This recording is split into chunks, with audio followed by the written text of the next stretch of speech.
for it, I got it for you guys, pretty much. This is a Freightliner M2 106 business class. A lot of you guys have been requesting that I review one, so here you guys go. This is a 2014. It's obviously a Ryder truck. Some of the features it has is a 240 horsepower Cummins, pretty big for a rental truck at least. It's got a Allison 2500 Highway Series transmission, has air brakes, air ride. It has a massive, very nice aluminum lift gate, you guys can see. Not every day you get one that's aluminum.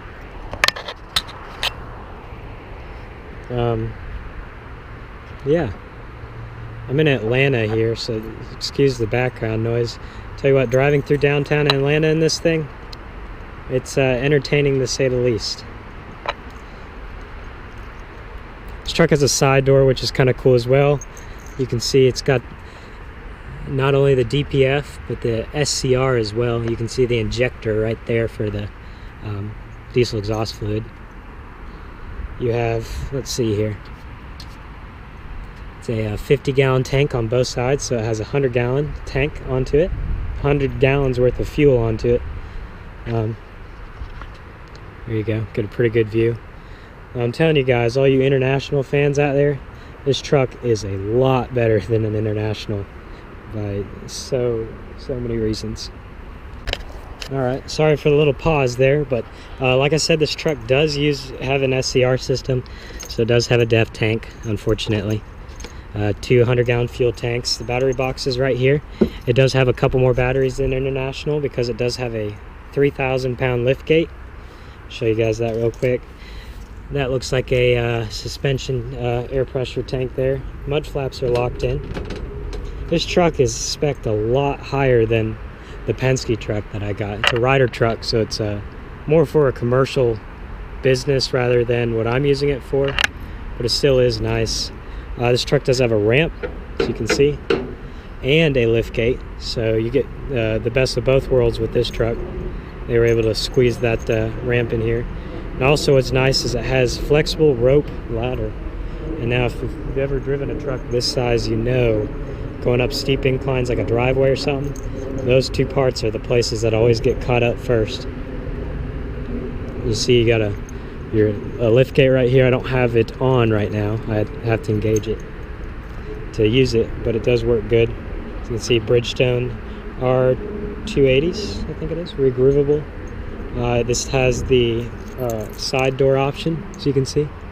It's got a door on the side here and a step to get in. Really nice. Do a little walk around, pop the hood. Now, something very different about this truck versus the International is how much you can actually see over the hood. When you're driving, you almost don't even see the hood, if that's even, you can imagine that. International, you got the big old hood in front of you. This one, don't see much of it at all. So we'll flip this up here, really easy to flip up. And there's the beauty herself, the 240 horsepower 6.7 liter Cummins.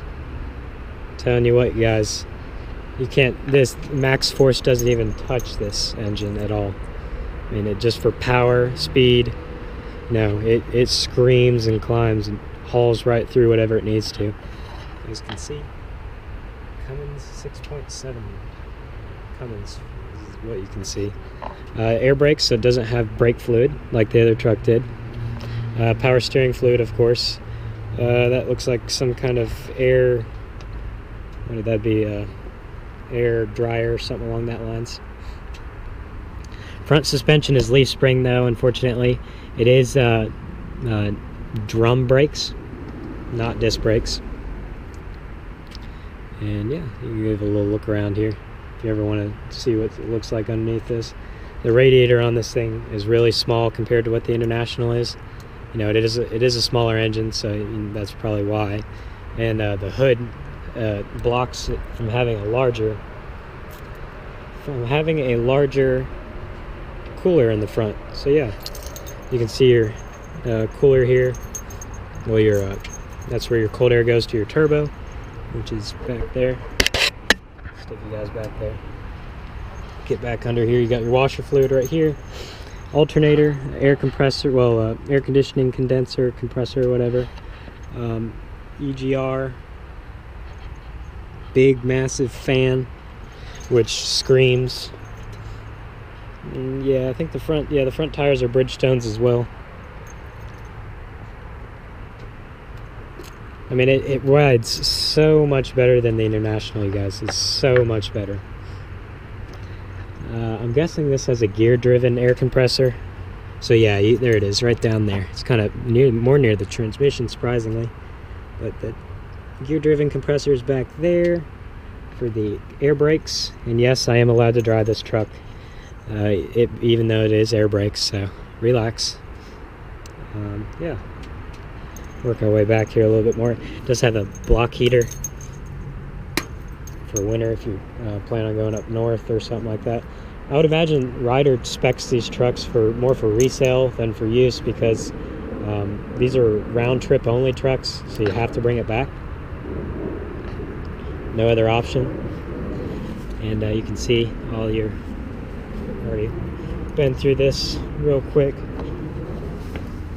I can't remember exactly who they use for their axles, but it's got an airliner suspension in the back. You see the massive airbags. That makes a humongous difference as well compared to the Penske truck with the springs.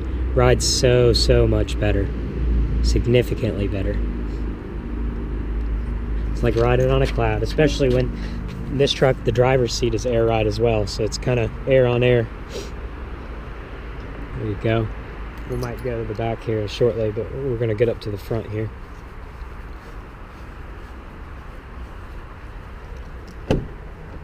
See, no side speakers, which kind of surprised me, but you know, what can you do? Door handle, window, and grab handle, and a little door lock. And I'll show you guys this before. Here's your adjustment for the air pressure, and your ignition is right here. Get up in the truck. Alright, back in the cab here. You guys saw the side seat here. The you know, it being a commercial truck, it's going to have this orange seat belt. Make sure the drivers are wearing their seat belt. I don't know who makes this chair, but it's a lot nicer than having a vinyl bench chair. It's a completely adjustable armrest, as you guys can see. Like probably 50 different positions you could put it in. And it's on this side as well, as you can see. A whole bunch of different positions, depending on how you sit. Down here, this is your slide the seat back and forth, and you can tighten it down to lock it. Kind of rudimentary, but works. Let's see, back over here, you have this knob right here, which leans the seat back or forward. You only have so much backwards to go. It doesn't go back too much. And so over here, you have your ignition, which is opposite of where most ignitions are. Your dash light increase. Push up to make it brighter, push down to make it less bright, I guess. That works fine. Here's your headlight switch. You know, if you're not used to it, like a Freightliner, this might catch you off guard. Down is your just parking lights. Middle is off, and up is your headlights. This is your cruise and cruises. This is your XL, decel, like what would be on your steering wheel normally. I don't know why they have it over here, but it works. This is also your high idle. So when you start the truck up, you can hold this up like this, and it'll rev up the RPMs to a higher idle. And this is your cruise master, so you want to turn that on, and then you set or slow down, accelerate, whatever you want to do. Here's your hazard lights. As you can see, turns them on there. And now, I don't know why the rental truck companies never put tilt steering wheels in. I just feel like that's something that's kind of, I don't know, basic, and none of them have it. I don't know if it's not an option, but they just don't come with it. Okay, so the center dash, you got your water pressure, water temperature, oil pressure, RPMs, speed. I get tachometer. No, that'd be the tach. RPM. Man, I'm off today. Miles per hour and kilometers per hour, of course. This is your standard Freightliner, Thomas, gauge package. Ultra lows, your diesel, fuel gauge, your def gauge. This truck does have take def. Your primary air, your secondary air, which that secondary air tank's the one over there by the axle. This is your button you push to change the display screen here, so hopefully you guys can see that. This truck has 92,000 miles on it, so she's still a spring chicken. Push that. We're going to have to push that later when the truck is on. But your horn's this little button right here. Not going to honk it because I'm in a neighborhood right now. Your shifter, which is a Allison 2500 Highway Series. No complaints there. I always like the Allisons. Your mirror heat. Like I said, that's probably a feature that would increase the resale value of the truck. Your regen button. This truck, somebody asked me to do a regen in the last video, and this truck doesn't need a regen, so it's not going to do it. This thing is kind of cool. This is your air dump override. So your air dump's over here, so when you don't want to dump the rear air, your rear axle air, you'd push that button and it'd dump it. So we can actually go ahead and do that when the truck is on, and we'll dump it. And when you shut the truck off, you hit this button, and the truck normally wants to fill the air back up with what air it has, but you push this and shut the truck off, and it will keep it from refilling the air back up. That way you can back up to a dock or something. Maybe you need a forklift to get in. Of course, your Bendix parking brake. This is an air brake, just like any other air brake vehicle.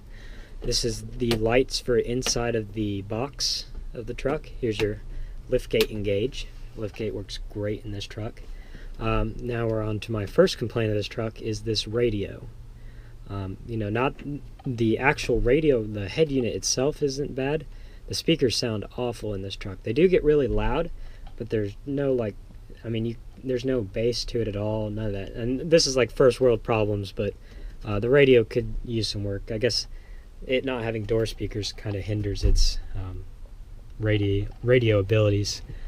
So this, in Freightliners, they don't really put too much up here like in the Internationals do. You got a little cubby up here that's empty. I don't really have anything to put up there. Down here you have your fire extinguisher and transmission access. Your radio, your air conditioning controls, recirculate, normal stuff. Doesn't work as well in this as it did in the International, but it's sufficient for what it is. 2 cup holders, as you can see. I have no clue what this system is. Over here, 2 power outlets. These are 10 amp power outlets, so pretty massive. Put out a lot of power. Over here is where all your specs are. The thing would stay in there. There it is. You can read it. Go ahead and read it if you want, but it's a M2 106, as you can see. That's Ryder's customer number. Vehicle information. You can see it's a Cummins ISB 6.7 liter, 240 horsepower at 2,300 RPMs. And it's the Allison 2500 Highway Series automatic. Front axle, it's 10,000 pound weight limit. Whoa. And just a few other things. You got 17,500 pound weight limit in the back, which is technically over CDL. Cab color white. This truck was built in 8/14, so it's about 2 years old. Wheelbase is 270 inches. Engine number, so you can see, trans number, fire pump, that's all stuff for not this application. The gear ratio is 522. And this truck is, I've taken it on the highway and see about how fast it could go. It seemed to be top out around 68, 67. But that is because it was governed, not because it couldn't do anymore. You could tell it just cut off right at like 68, 67.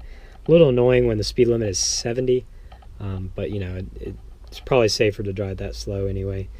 Conserve fuel, that's for sure. As you can see, maybe this will get you a better view of the driver compartment here. Very comfortable cab to be in. But yeah, we can go ahead and give her a quick start up here. I know everybody wants to see that, so just flick the switch. Look at all the Christmas lights. Make sure that is off and let it cycle through all its stuff. I've been using it today, so it's a little The water temperature's up, so it's not a cold start, unfortunately. But we'll give it a... Starts right up, no problem at all. And parking brake, lift gate, all that stuff is over here. And we'll go down. Actually, how about we idle this thing up? When we set speed controls on, you see that? And when I hit this, it's gonna rev up. See that? It's revving up. We'll get out of the truck here.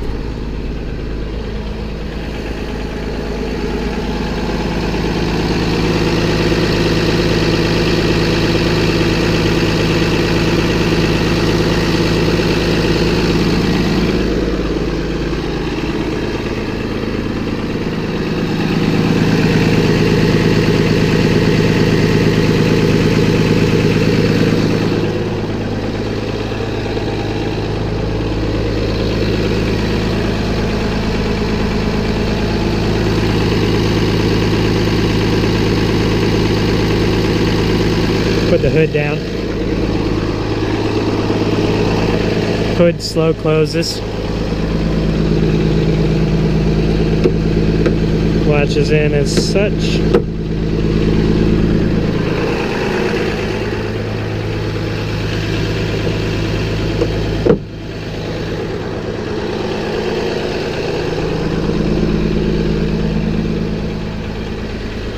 I'll show you guys that air dump real quick. So this is how to operate it, and this would be your dump for when the truck is on. So you hit that button and the whole rear end lowers. See if you can hear it hissing out.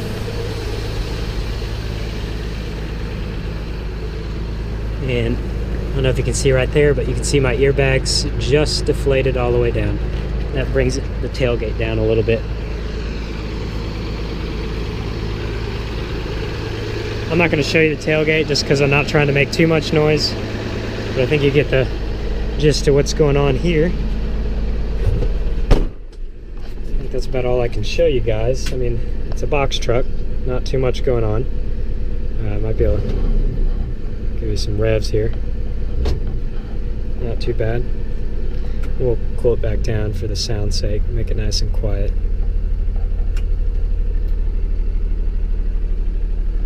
Try to get you guys another video here soon of it, but it's a box truck, nothing special. I know you guys have been begging me for a Freightliner. I know some people asked for a Hinu. I'm working my way to getting them for you guys. This one I had to do work with, so conveniently needed it, and I was able to get a video for you guys. But now I'm not really sure. There it goes. That's how you reinflate it. So the airbags are reinflating now. The truck's sort of raising back up. I just heard it psh, so you can see my secondary air going down, and so it's filling the tank, filling that back up because it just filled up the airbags.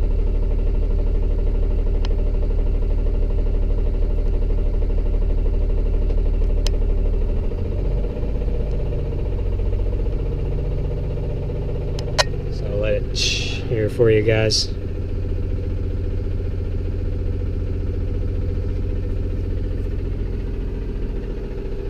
Doing a lot of work this weekend, so it's nice having a nice truck to work with. Ryder's a little bit more expensive than Penske is, but their trucks seem to have a lot more creature comfort features to them that are nice. Now driving through downtown Atlanta, you know, with the sloped hood is a lot nicer. You know, I can cut turns and see actually how close I am compared to the International, where the front bumper sticks out a good, you know, it's just so like a good solid 9 inches out the front. You can't see it. Where in this Freightliner, you can see everything around you. Visibility is just really good compared to the International. As you can see out my side there. Well, just like with the International, I don't really use those mirrors. They flop around too much. These bottom ones is really what I use. Yeah. Hope you guys liked the video. I might be able to get one more video in with you guys with this one, but not 100% sure. Great driving truck. Thanks for watching. Comment, rate, subscribe. Thanks for supporting my channel.